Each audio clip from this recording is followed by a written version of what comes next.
Here we are. Let's get into it. Let's do it. It's a big I have one, my but hey, I have my sock and boppers on. I'm ready to fight. that's where Mike Tomlin dropped a Rock'em Sock'em Robots in a post game press conference last year, and that was the best reference I'd heard from a head coach ever.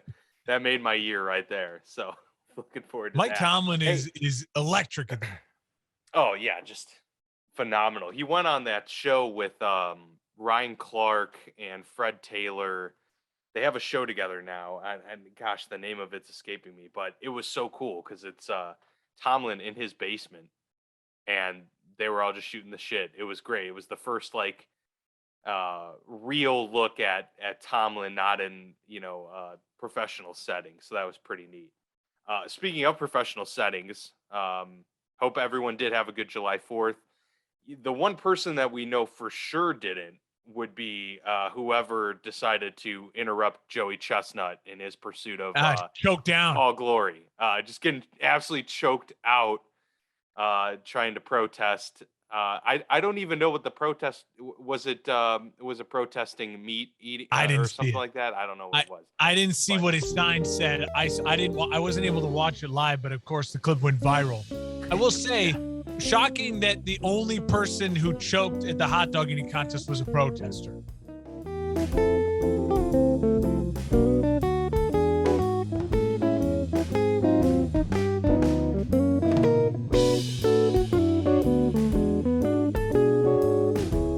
You didn't expect that to start off like the paramedics are there waiting for one of the contestants to a dog to slither down the wrong tube, but no, it's a protester from one of the greatest American athletes of all time, Joey Chestnut, choke slamming him basically to the ground with a broken leg. He had like a broken ankle or leg or something. Yeah, he came out on crutches.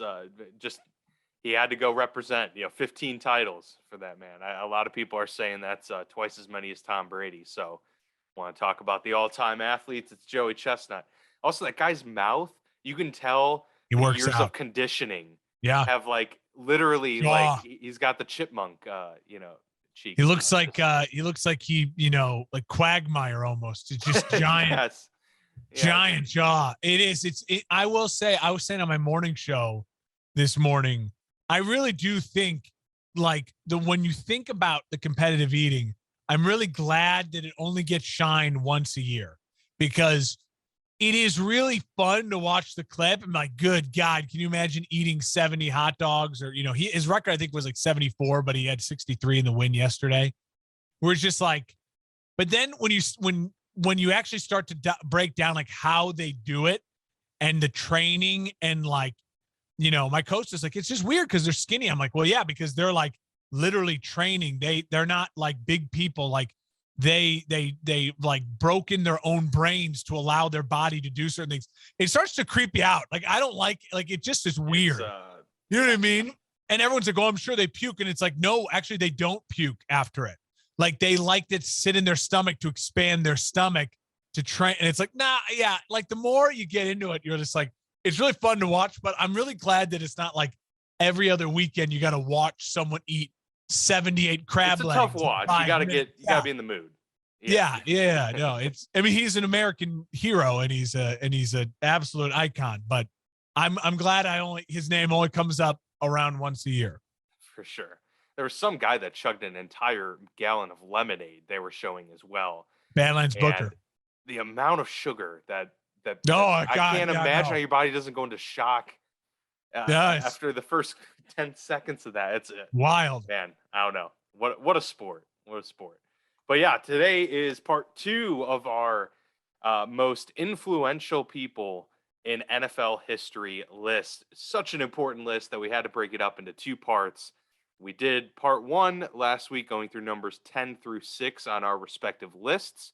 I will recap mine here. The Sables, Ed and Steve Sable of NFL Films, came in as number 10 for me. Bill Walsh at number 9. Al Davis at number 8.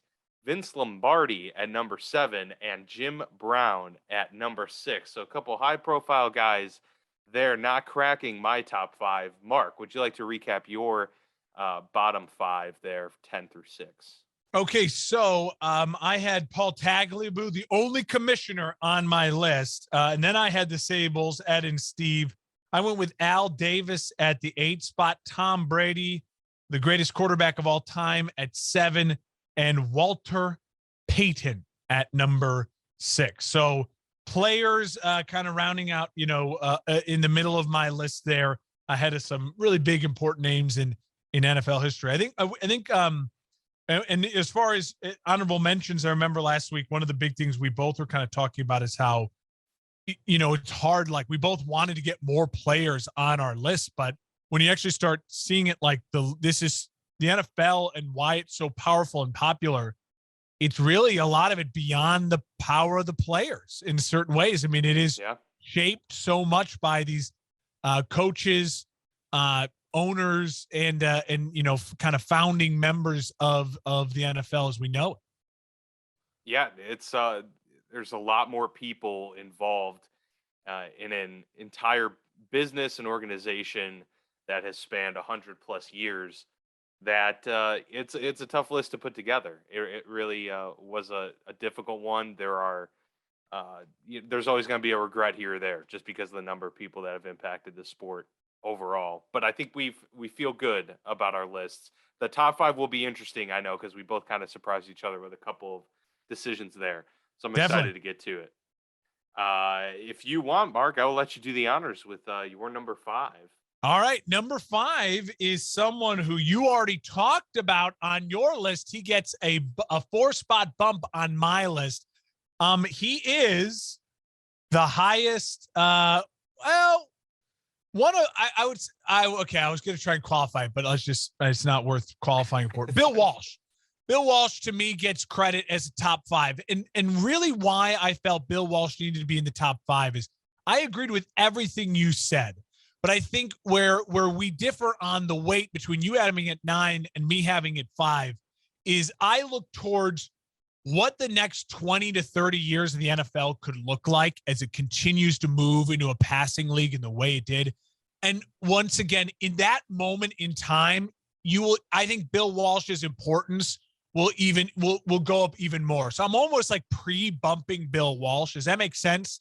In the sense that when we look The back in history, trajectory. yeah, when we That's look fair. back in the history of the whole, he really is the kind of linchpin. Now I know people could point out, well, this quarterback threw for this many yards before Bill Walsh, or this offense, but as far as setting the playbook, and not just like, oh, you had a talented person or a talented guy, like the literal, like, changing the West Coast offense and what we all know it is today, and what Andy Reid's and the other people have then done off of the West Coast offense. He set the foundation for that. And I think that is such a monumental change for the NFL going forward. Obviously, winning Super Bowls, being such a leader in that dynasty, his coaching tree, as you mentioned, I think is all large part of why Bill Walsh deserves, to me, top 5 status. And again, it goes back to projecting so much of what we know is why the NFL is so powerful today, and what will continue to make it powerful: the quarterback play in the passing league, wide receivers putting up huge numbers. That all really the modern look of the NFL, if you're going to trace it back to something, a real monumental moment, it's, to me, it's Bill Walsh in the West Coast offense. So I think that is deserving of top 5. He is certainly the person in my top 5 that it's like, all right, if he's in your 9, I think he's one of those. Definitely has to be a top 10. 9 to 5, I think it's splitting hairs, a lot of it. So I'm not going to sit here and die on the Bill Walsh needs to be a top 5 hill. But again, it's projecting it. I think in another 10 to 20, 30 years, we'll appreciate Bill Walsh even more. Yeah, that's fair. And his coaching tree, certainly something to be admired, and I totally understand a lot of those reasonings for bumping him up there. It wasn't. I guess it just came down to some of these other people and how I feel they fit on here. But I totally agree. He is a top 10 guy. Had to be on this list, and his impact certainly was felt. Not to mention, of course, the championships that came along with it. Yeah. Number 5 for me is someone that you already mentioned, so we'll just we'll kind of Flip or flop. trade there. It's Tom Brady for All me right. at number 5. Um, Obviously, it doesn't require too much of an endorsement, other than my explanation for putting him here was primarily because of I see his impact on the game of football in the NFL on a similar way that I see Michael Jordan's on the sport of basketball. And to me, Michael Jordan's a top 5 NBA person. Now the Yes. NBA is a lot more player driven, so there's probably going to be like 8 players on that list. Yeah. All right. Um, but the way MJ impacted the sport was not just like, okay, he was um, the first guy that was so different, and someone that people knew pretty early on, like how amazing he was going to be, and that he was already probably a top 3 player. And just in his first, 3-4 seasons in the league. But it was his ability to match that with taking on the new wave of marketing within the sport. And there are guys like the Joe Namaths, right, that preceded Tom Brady, who were able to market themselves and Yeah. be a brand in and of themselves. But Tom is the first that I can kind of recall making an entire business out of it. The TB12 method, the constant commercials where he is the larger than life guy. I don't. I mean, I can't speak directly to it with Joe Namath, but I'd be surprised if Joe Namath was known worldwide in the same way that Tom Brady has been known worldwide for the past 15 years. He is a guy that it transcends well beyond his sport that he plays, and is probably among the top 5 most famous people, period, in the world. And so for that what he's done in terms of putting the sport on the global map in that way, I think he has a big part to play in how the sport has grown into London and Mexico and some of these other markets that I think in the future, to kind of steal your line about looking forward to branching out, when the NFL expands overseas and things like that, I think you'll be able to realize like how many, people's first introduction to the sport of the NFL was Tom Brady and his greatness. So for me, that's kind of what puts him into this rarefied air of Definitely. number 5. It's funny. I had a lot of discussion about Brady and where he would go on my list, and Brady fell at 7 for me, partially because I feel like Brady still can go higher, but it's hard. I'm like, how high can that? Was for me, it was hard because I'm like, all right, well, he's about to step into a broadcasting role, and we've said it when it was announced. We think he's going to be terrific, and if he becomes, the next great broadcaster too, where he is absolutely fire in the booth and he's great with interviews. I mean, I think, if he does that for another 10 to 20, how many years, like that takes it to a whole nother level. And I just don't know if I could ever get Tom Brady to the top 3. So part of it for me, I think, was waiting and like, all right, maybe Tom Brady can keep working his way up. But I agree. I think Tom, you're not going to get much argument from me.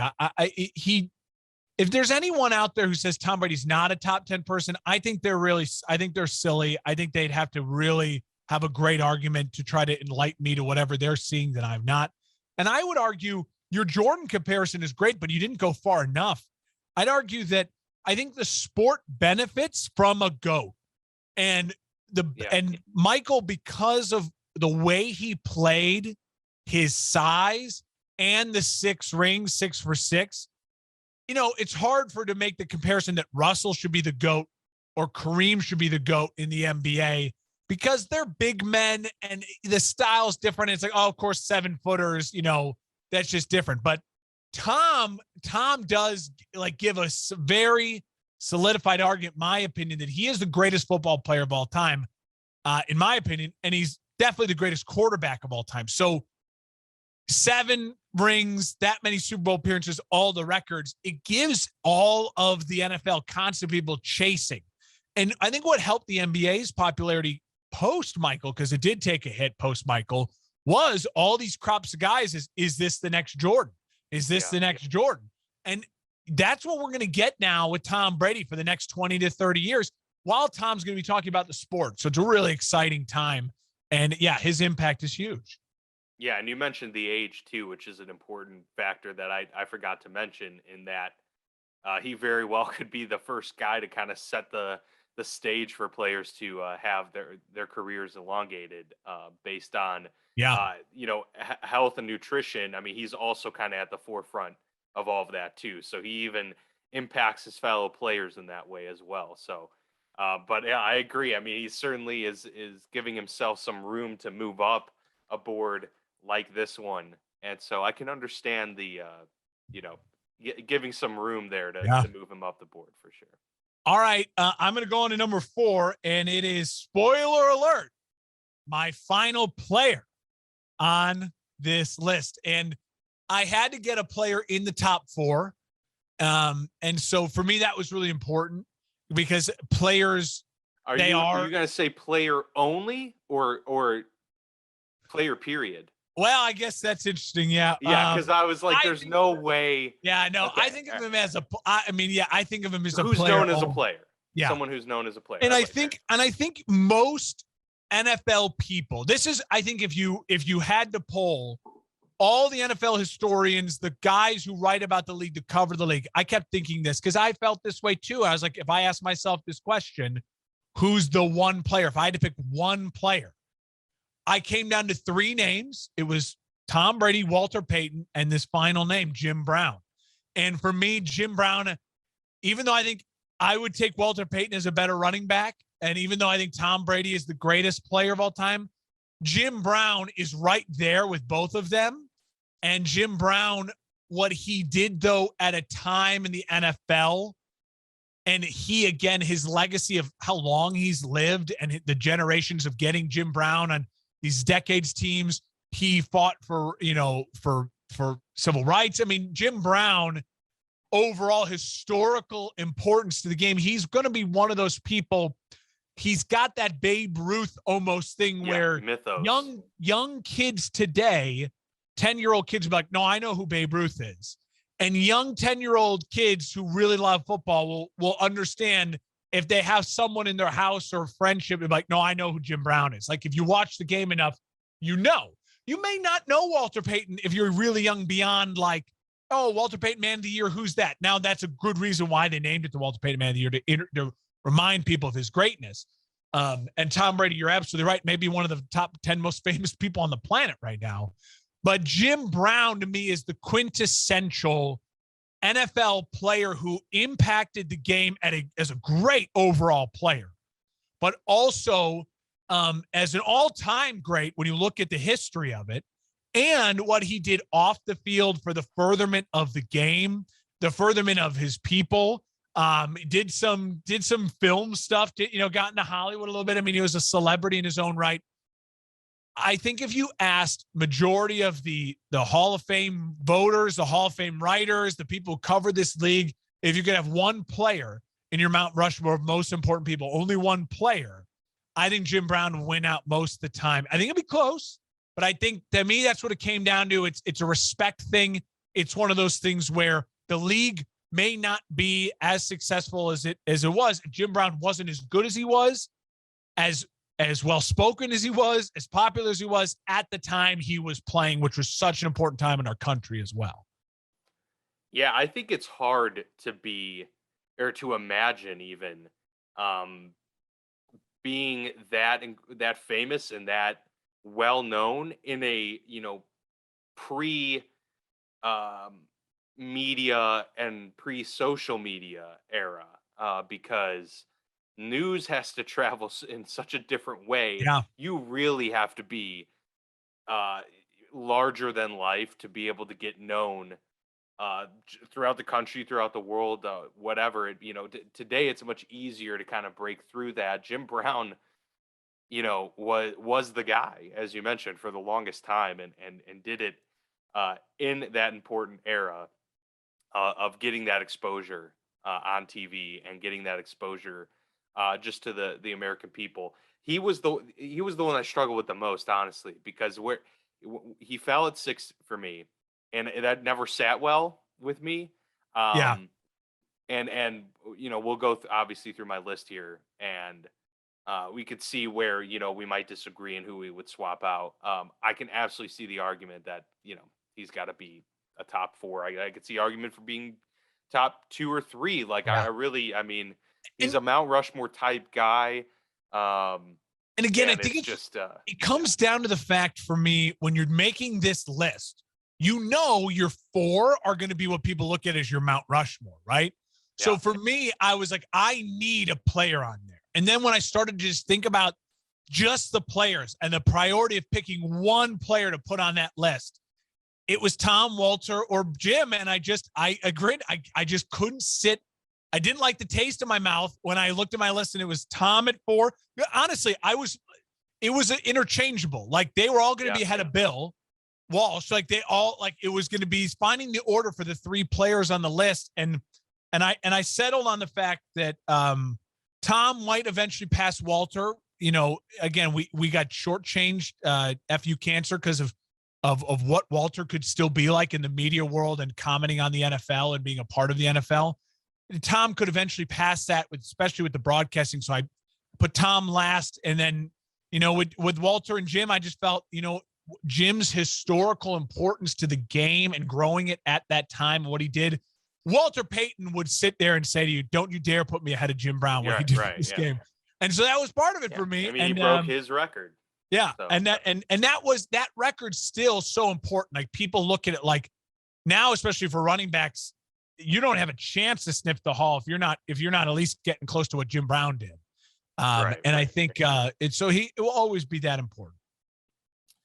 Number 4 for me is Paul Brown, and the father of the modern NFL offense, as he's known. I didn't even know when I was kind of researching this, all of the areas that he's actually touched in the league. And for instance, he was the first to experiment with quarterback headsets. We're talking, 55, 60 years ago. This guy's, experimenting with, talking to the quarterback in the headset. He was the first to use film study. He was the first to implement a practice squad. He was the founder of the Browns and the Bengals, a couple not flagship, but very close to flagship organizations. I mean, they're named after him. And he was the first to integrate football. And he did so before Jackie Robinson by bringing black players into the fold with Marion Motley and crew. Obviously, he's known as the coach, but the owner aspect of things too, in a very volatile time in the NFL during the NFL AFL years, and to have 2 franchises, both of which are still around today, one of which is named after him, and to be that first implementation of the type of modern day offense that we have come to know, makes him a Mount Rushmore guy. And on his coaching tree is Mr. Bill Walsh. And among his coaches on his coaching tree, Bill Walsh might have the most impressive and the most extensive, but Paul Brown's has a very interesting one. I mean, he's got like the Marty Schottenheimers in there, and Don Shula is part of Paul Brown's coaching tree. I mean, some true legends there. I think all the different aspects that he touched the sport is what made him so intriguing for a top 5 pick here, because of the impact he had and the kind of foresight the guy had. I mean, he could conceivably be a coach owner today, and you'd say this could probably work just because of his ingenuity and his approach. So I just think all of that super interesting. One of the more cerebral guys to bring to the NFL. So Paul Brown gets that for me, number 4. Yeah, Mount Rushmore guy for let's keep moving. I'm going on. Well, I think that'll be revealing why. Well, yeah, that's. Let's roll. Is some validation on my part. Number 3 for me is a person who you've already put on your list, Vince Lombardi. The Bear guy picks Vince Lombardi. So here was my thing with Vince Lombardi. And this is, again, the case I'm going to make is you made the case that he's deserving to be a top 10 guy, right? He's a top 10 guy. So then it comes down to why, where and why does he land in the top 10 and why he makes it into the Mount Rushmore for me is that his legacy for the reasons, kind of maybe beyond his control. He was the top of the mountain at the most important time in NFL history. The merging of the AFL, NFL, and the creation of the Super Bowl. And who was it that he had a great personality, a legendary look, was a really good coach, and was a winner, and all these things just kind of just happened at the right time for him to take on this mantle. And Lombardi not only was in the right spot at the right time and great at it, he embodied, like, he helped the NFL carry that legacy on so well. Never had a losing season. His winning percentage is insane. Obviously, the NFL titles, so many of them, 1, 2, 3, 4, 5, 6 NFL titles.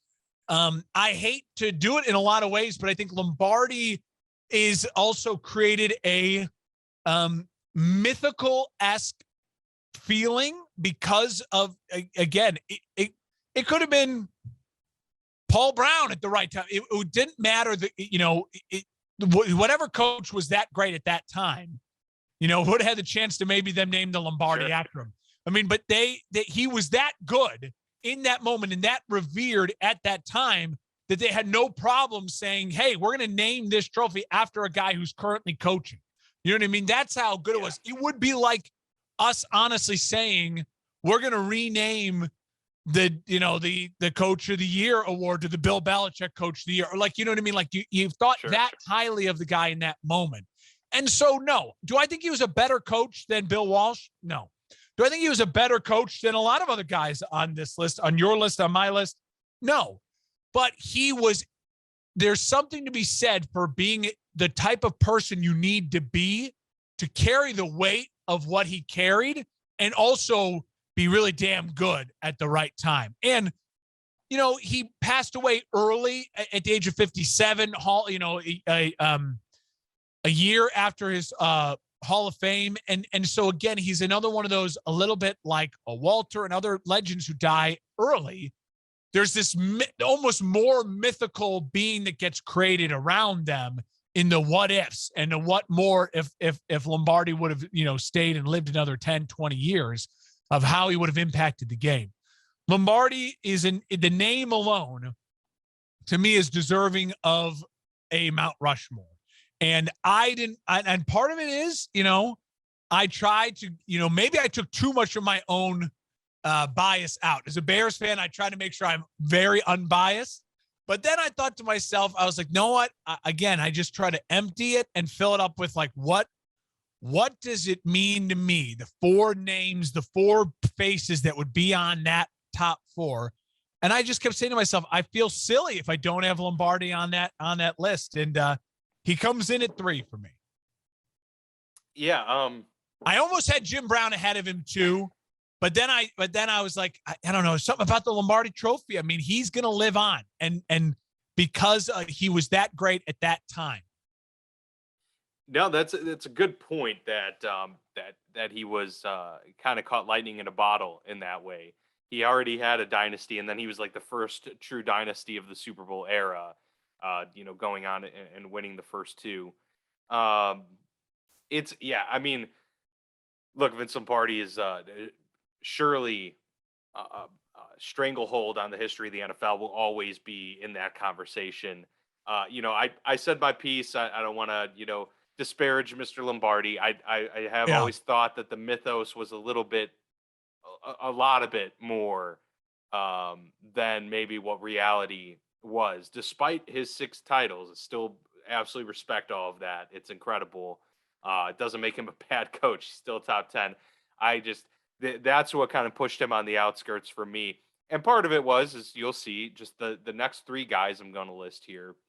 To me, it's just, there's no contest. All right. And I didn't see how Lombardi fits into fits into this group. This number 3 for me is 100% going to be the one that we have massive disagreements about. And this is the one that when you said you had one commissioner on the list and it was not Pete Rozelle, blew my mind. All right, it's Pete Rozelle at number 3. And I don't even know how there could be a discussion as to this guy not being a Mount Rushmore guy. Okay. Now, he might be the greatest commissioner of any sport ever in the history of sports for what he did for his respective sport. He created the Super Bowl and the merger. That alone, unreal. Like you found a way to give this league staying power and negotiating two sides and fighting an Al Davis on one of those, a very powerful Al Davis, to be able to step in line and get the merger to go. And then to create the Super Bowl, which has now become the biggest spectacle in all sport. And it was pretty soon thereafter, to be quite honest. It was a success right off the jump. The landmark TV deals. Now, you could talk about what, Tagliabue was able to do and what Roger Goodell has been able to do in terms of TV deals. The initial guy, the GOAT of that, was Pete Rozelle. He was at the forefront of when TV was becoming this monopoly on media in general and overtaking things. And he had the foresight to say, this is the spot that the sport needs to go, and was able to negotiate the flagship TV deals in the NFL. And then also Monday Night Football and the first to bring the idea of a televised draft. This guy was ahead of his time in terms of how he was methodically moving the league along through some difficult years. There is no current NFL, in my view, without Pete Rozelle setting the foundation of what we know to be the draft, the Super Bowl, Monday Night Football, major TV marketing. That is all Pete Rozelle. And so I rest my case on that. Yeah, no, listen, I feel slightly idiotic. I will say I knew what I was doing when I did not choose to include Pete Rozelle. And I think part of it for me, what it came down to again, it was the Jim McMahon Rozelle headband, and we all know it. I mean, listen, I said it on last week's episode. I'll say it again. I needed diversity. I didn't want too many. I wanted, and commissioners are very important. They're very important. But the league and Rozelle is absolutely terrific. And yeah, maybe it is my biggest mistake not having Rozelle in my top 10 and putting Paul Tagliabue ahead of him. But to me, Tagliabue is my commissioner. Maybe that's where it comes down to. I said it when I argued for Paul Tagliabue. Again, it's not argue. It's hard when you pick one person over another. It's not saying that person you picked over him is not also amazing, because you're right. Right. Everything you said is absolutely right. It's hard to argue that Pete Rozelle doesn't deserve to be on it. To me, it was just I liked these other names first. It was hey, I want to make sure the Sables get on this list. I don't want two commissioners. You know what I mean? Hey, I know these three players I need on this list, so I got to get rid of commissioners. I honestly, Al Davis really took his spot, in my opinion. And I just gave it to more of, that they are so tied together in what happened between the two of them. Listen, maybe you're right. I'm sure you have a real case. He's terrific. He's terrific. So we move on. All the commissioners did have their thing. They all did something that was kind of monumental in it.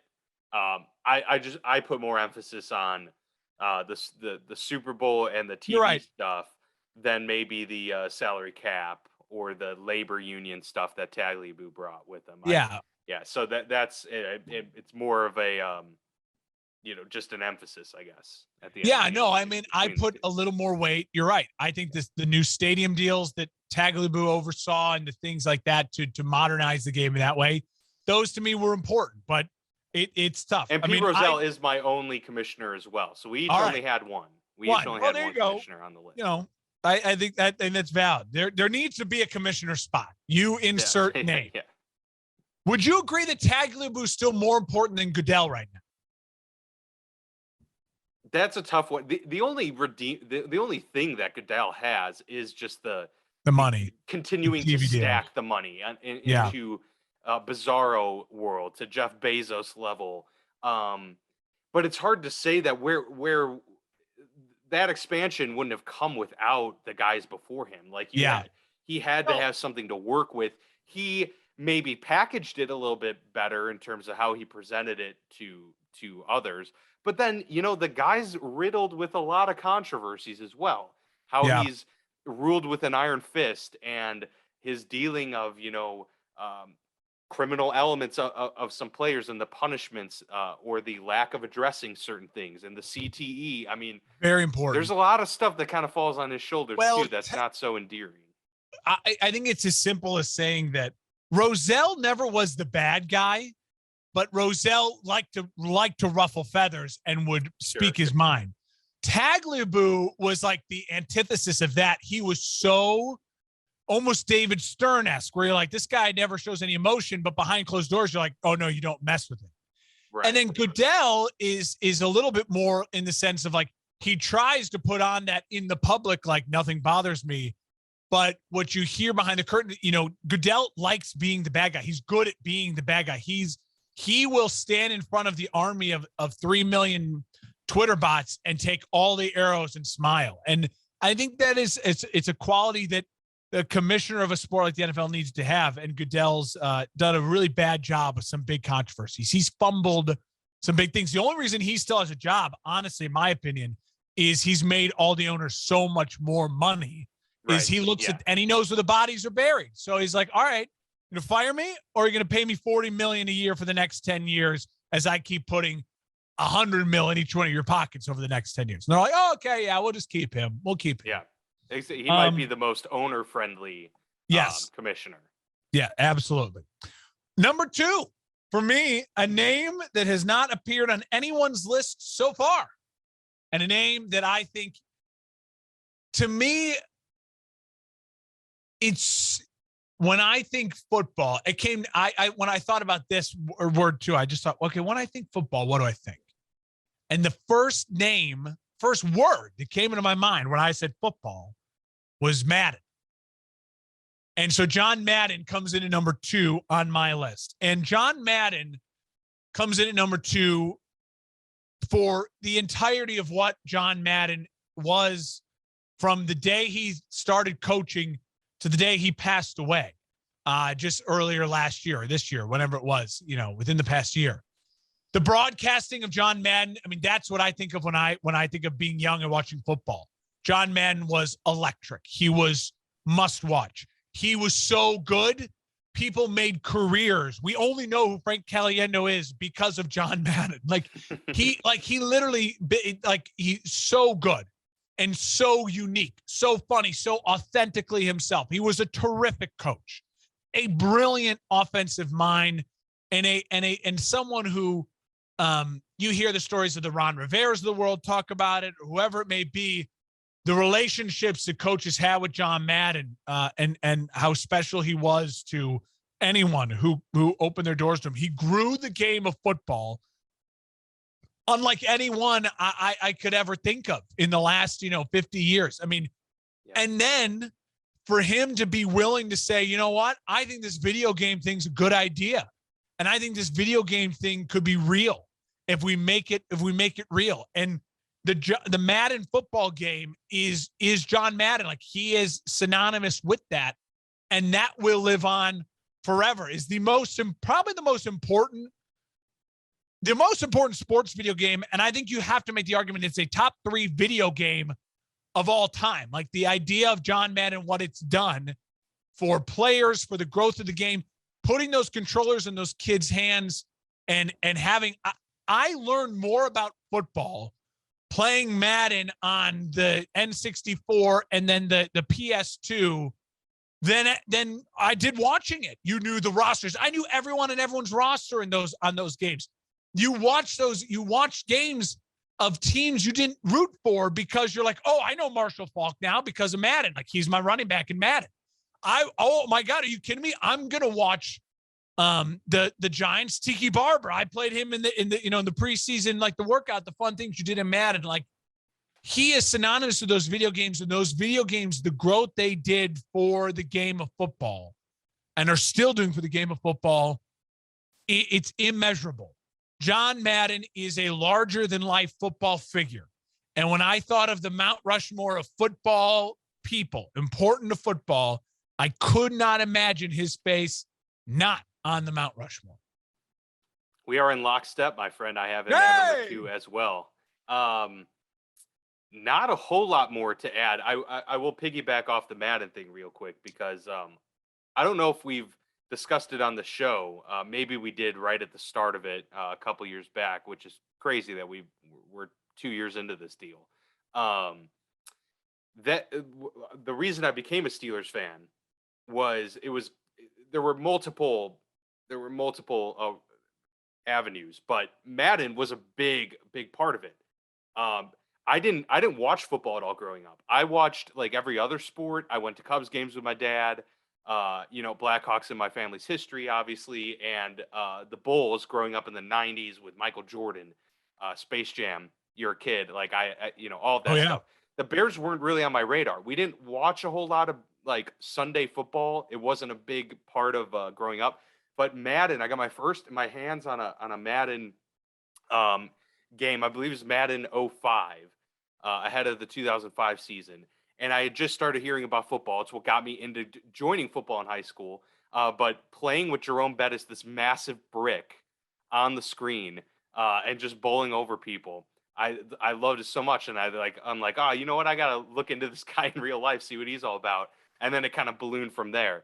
But Madden was such a big part. I've bought every game since, even though the game has gone to shit. It's way too complicated. It's too much.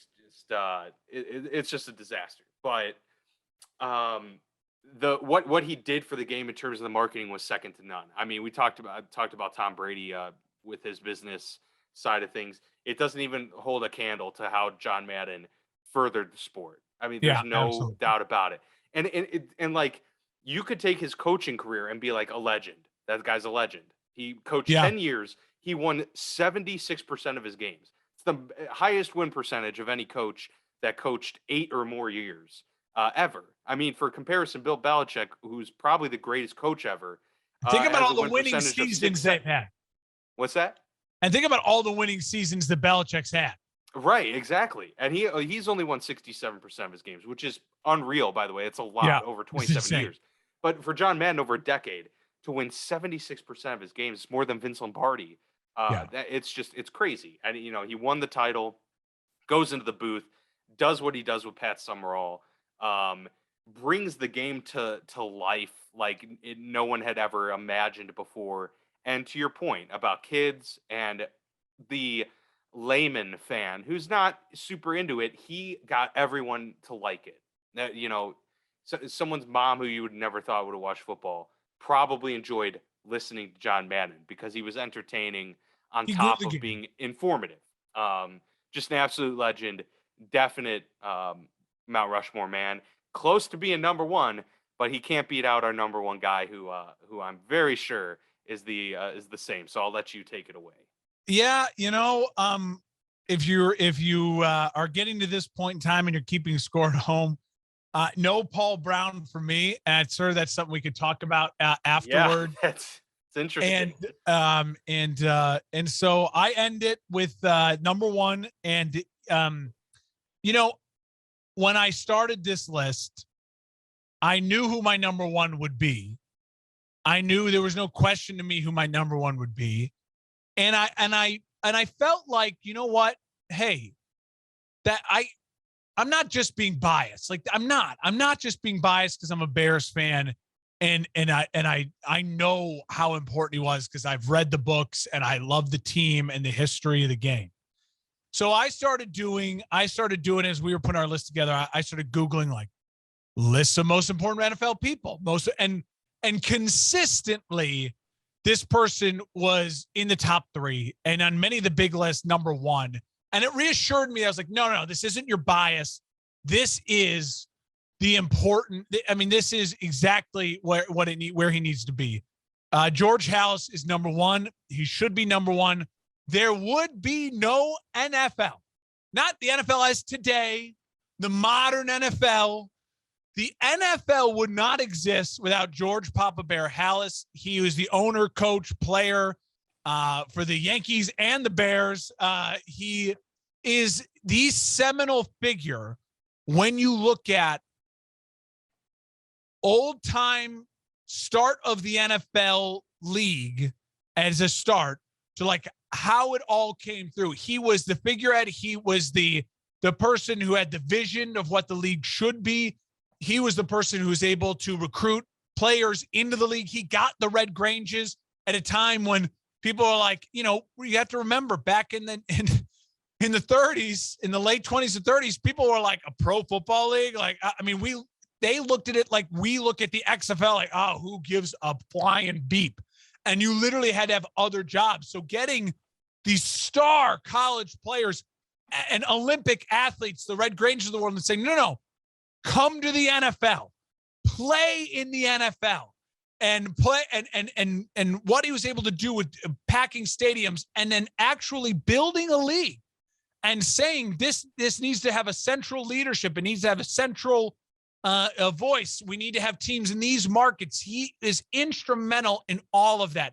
And the reason why I don't have a Paul Brown on my top 10 is a similar reason why I don't have a Pete Rozelle, but I do have a Papa Bear 1. It's that kind of filling roles, right?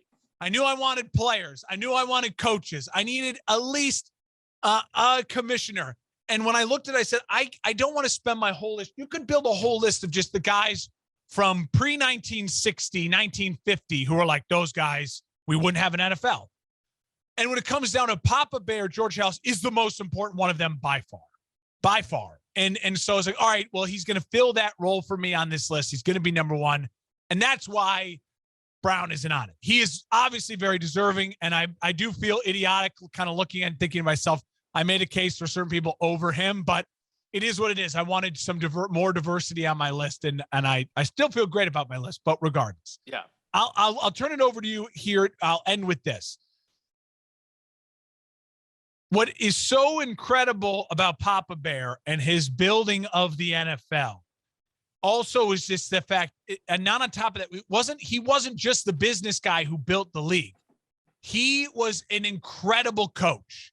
They won 6 NFL championships from 1921 to 1963. I mean, he was leading his team to championships in 4 different decades. Yeah. He tried to get out of coaching. 40-year coaching career. He tried to get out of coaching, and anytime they tried to replace him, he was god-awful. And if you talk to NFL historians, the Bill Belichick's, the Mike Ditkas, and all these people, like, I mean, they understand his importance.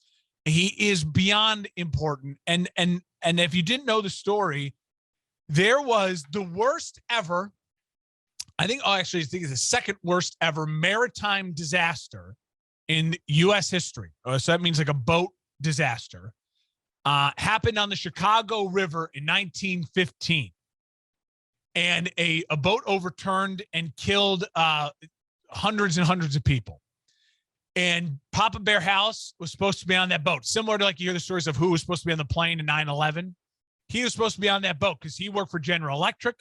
It was a General Electric. They had hired this boat to take ferry across Lake Michigan from Chicago to the shores of Michigan, have like an outing. Hey, treat your employees good day and come on back. The boat overturned in only 15 feet of water, but since it flipped over, trapped all these people inside. Horrific thing. The Eastland. I would never really talk about it when I gave boat tours because when you're driving down the river and you're by a building, the last thing you really want to do is, by the way, 800 people died here 100 years ago. It's a creepy thing. It's horror, and it's. I was going to say, so that wasn't a part of the Wendella tour. Well, listen, it was always use your discretion. If you want to talk about it, go for it. My tours, I tried to make the room. I didn't want to talk about it. Hey, school kids, 815 people died here in 15 feet of water, the same depth of water we're in now. But Papa Bear survived. Papa Bear missed the boat because he was playing baseball. He's a great baseball player, played for the Yankees. And the game, I think, went into extras or something. By the time they got to downtown Chicago, he saw the boat actually overturn, jumped in the water, and actually helped save some people from it.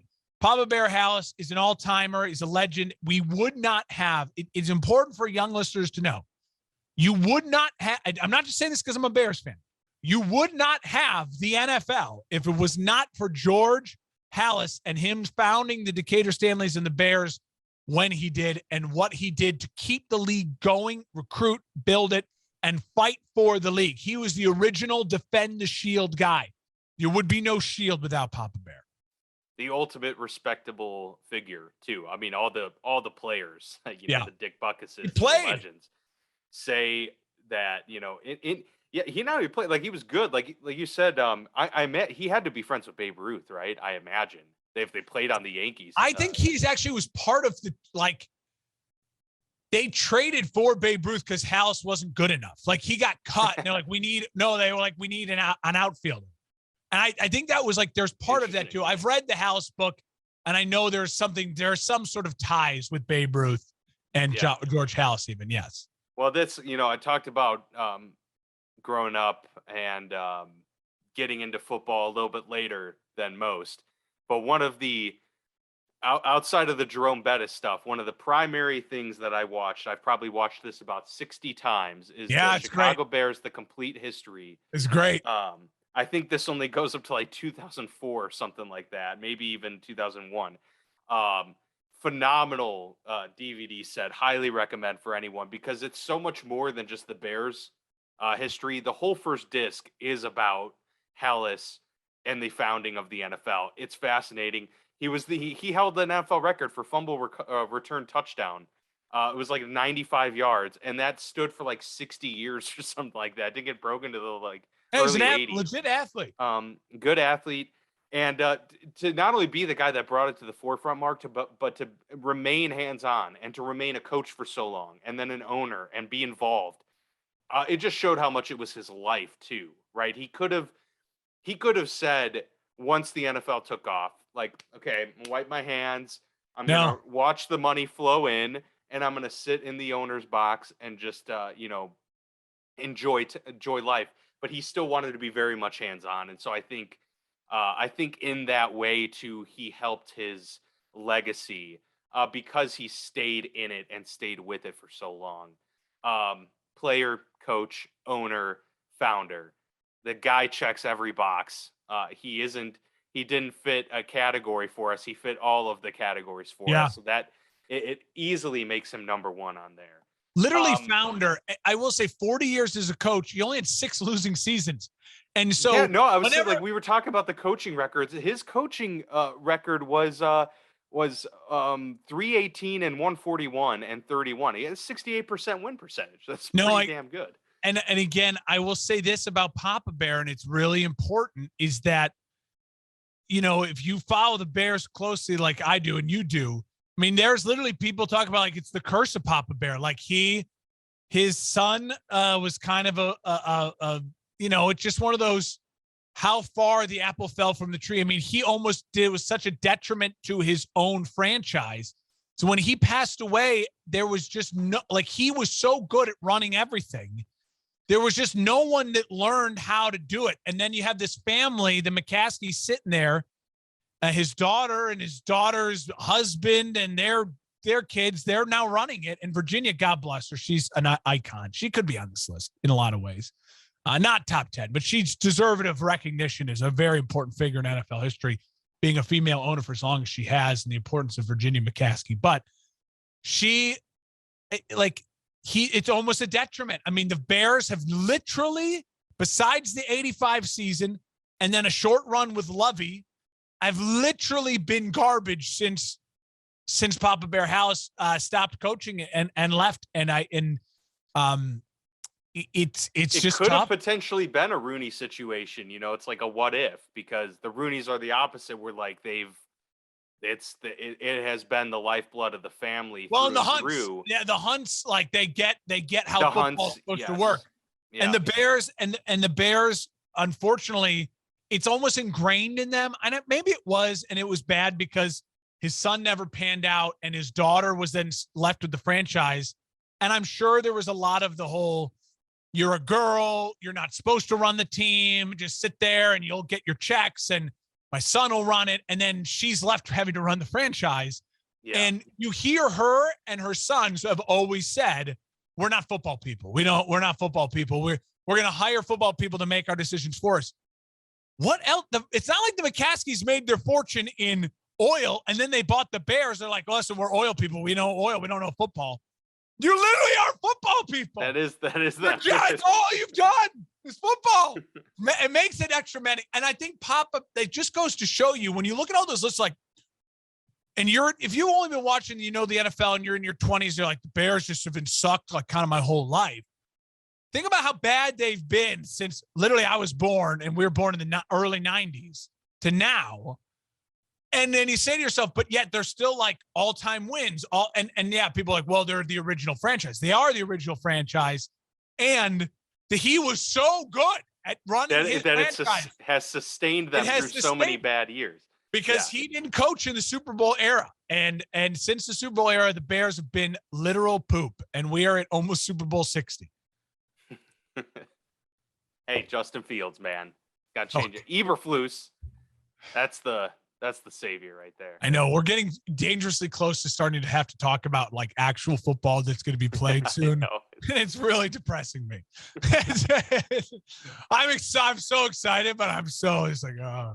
Yeah, I can't wait for it too. I think there's going to be quite a few surprises this year. That's kind of just how I'm feeling early on. But so you have at least there appears to be direction, and the mere appearance of that in Chicago is something that hasn't been there for since Nagy got hired, essentially. So if I look at your list, I would argue to me your biggest mistake is not having Walter Payton, and I think fairly big blunder. I don't have Pete Rozelle and I don't have Paul Brown, but I at least gave you the reasons why I didn't. I recognize their brilliance. I wanted diversity, and maybe I prioritize diversity over, no, those people should just be on your damn list. Yeah. Maybe let them roast me in the comments. I don't know.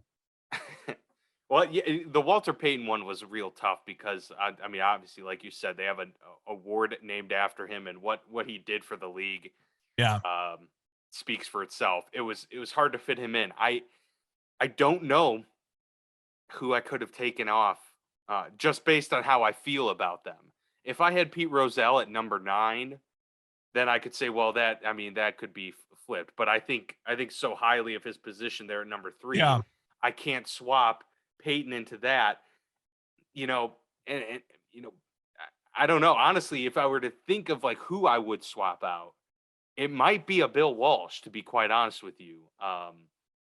But I mean, Walter Payton was number 11 for me, basically. That's what I had. He was my number 1 honorable mention that because last week we did a few honorable mentions. I wanted to save some of the ones that, might have been in the top 5 for it.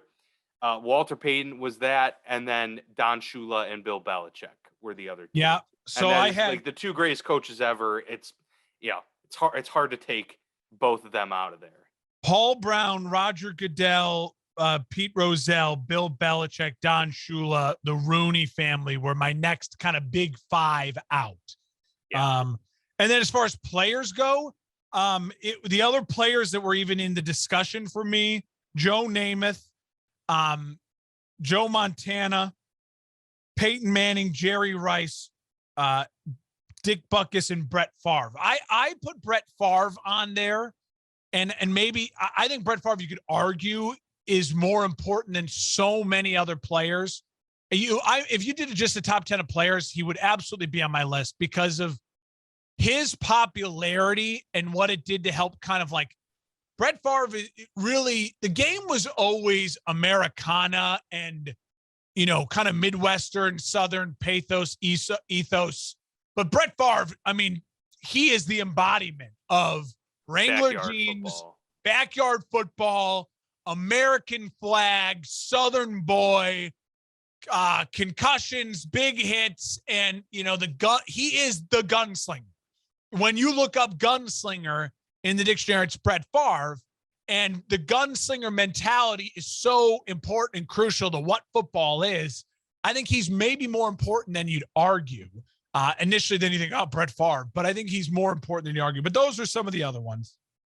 Yeah, for sure. I agree with a lot of those. I mean, hey, you could even make the case for, an honorable mention of a Mike Ditka. who revolutionized the tight end position.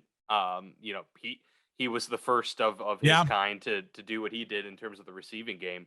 I wouldn't put him on par, you know, with the names we've mentioned so far. But Ditko would be you know, his impact was certainly made, and for next him to group. come back to Chicago is pretty Definitely impressive. next group out. Like if you were arguing top 20, I think he'd be in the honorable mentions to make top 20, especially because I think he also changed the idea of like the media interaction with coaching, the idea that you could be a celebrity coach in that way. Like, you know what I mean? He was doing SNL skits and all, I mean, he was larger than life in so many ways in that way. Yeah. That would be probably in the same arena as like a Dick LeBeau as well, who played for agreed 15 years and then coached for 60. Created the zone blitz. Well, I guess he didn't create it, but he perfected it. And so yeah, I mean, when you think about it, man, there's just so many guys that have contributed something tangible to the league to get it to where it's at.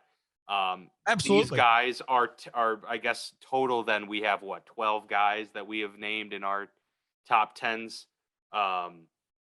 Because I have Paul Brown and Pete Rozelle, two of which you do not. Well, then Walter Payton, so 13. And then Walter Payton, so 13. So we have 13 names. I think they're all more than worthy.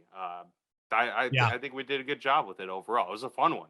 Really I agree. Tough, really it was fun. It was fun. And let us know, reach out. Hey, where do you think, you know, we really messed up? Or is there some names that you would have liked to have seen? Or maybe you didn't know about some of the names on this list as we're going through them. And you're like, hey, I got to look that guy up. I never heard of a Paul Brown, or I never heard of a George Halas, or whatever it may be, wherever you may have been listening. And so that's kind of thing that's fun about something like this. Hey, before we wrap up the show, I'm just throwing it to you wild. I was thinking about, so UCLA and USC joined the Big Ten.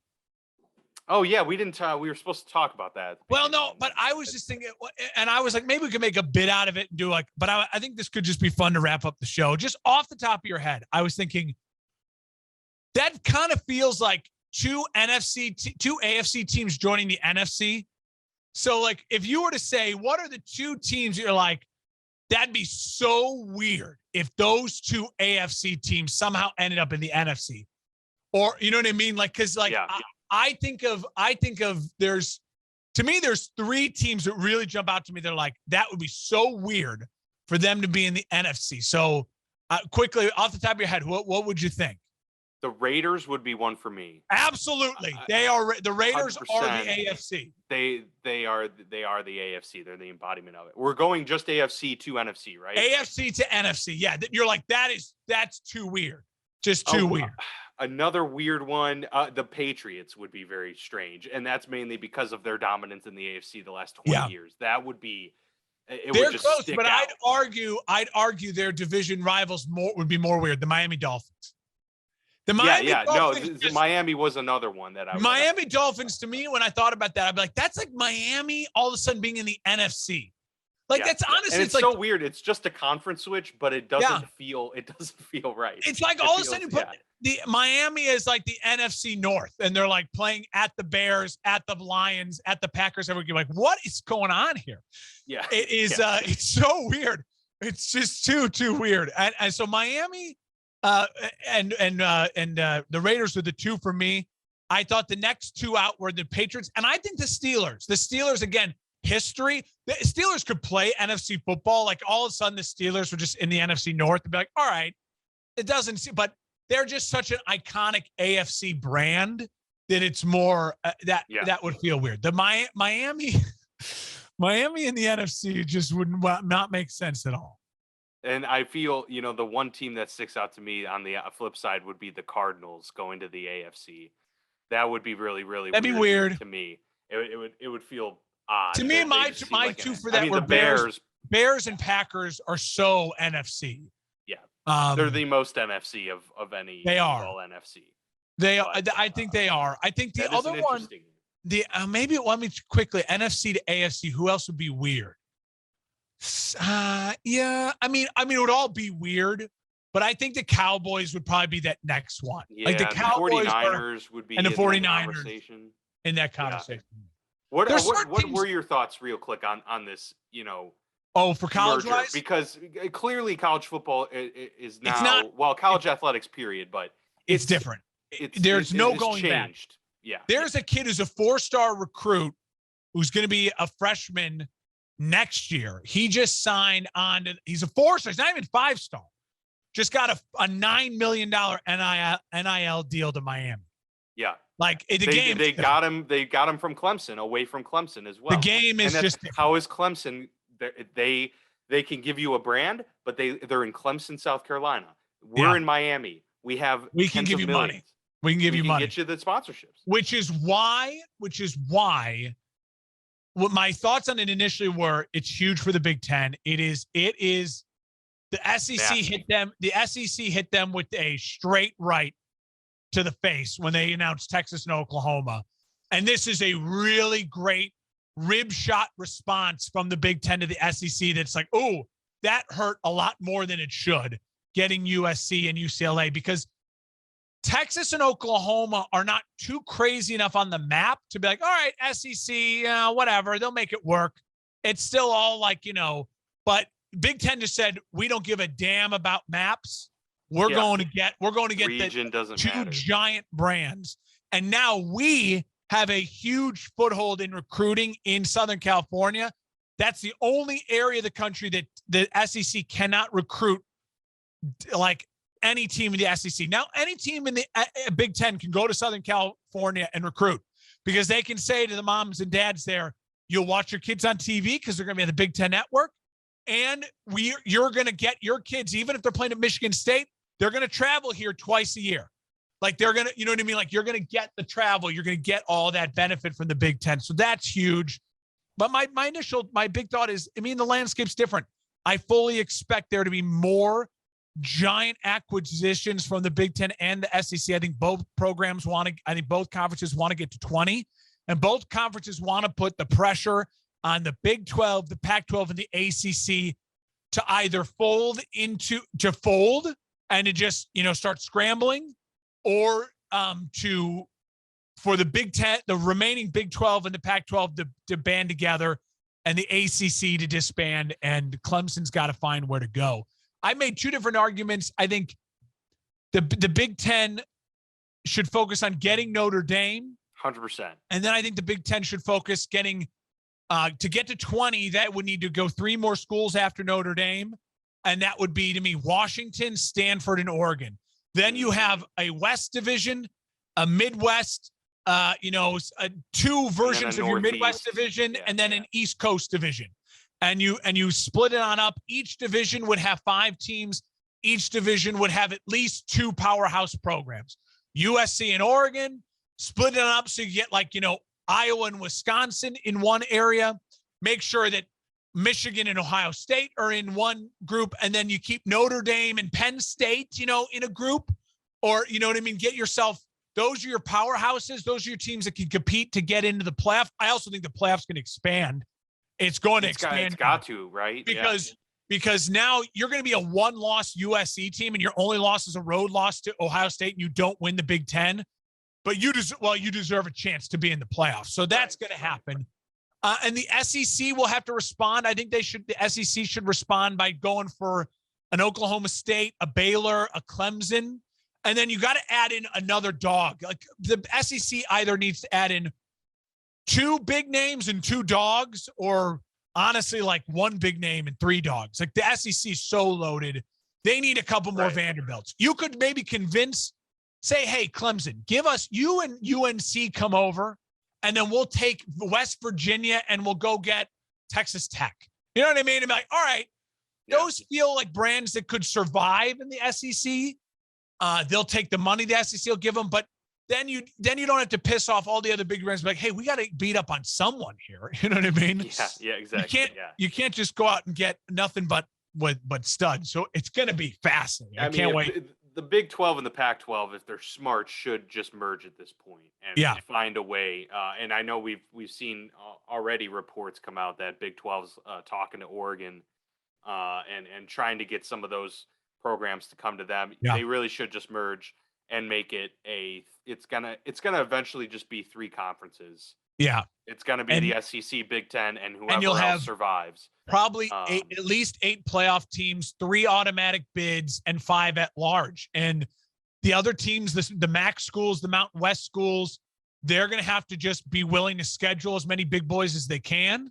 Yep. And you're going to have to hope that you can maybe find a way to convince yourself that, hey, if you're a Boise State, if you're an NIU, that you beat 3 of the big 3 teams that you scheduled and you ran through your conference, and you hope and pray to God that you can get into a playoff, or the big 3 will just make their own playoff and say, screw it to the NCAA. It's going that way for sure.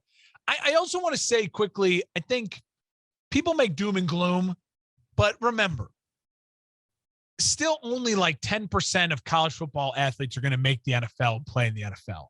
So many of these guys now are going to make legitimate money on NIL deals. You're going to have guards making legit money. Ryan Day himself, the coach of Ohio State, said, I need at least $13 million a year to just stay alive. And I need 5 to 10 for my quarterback.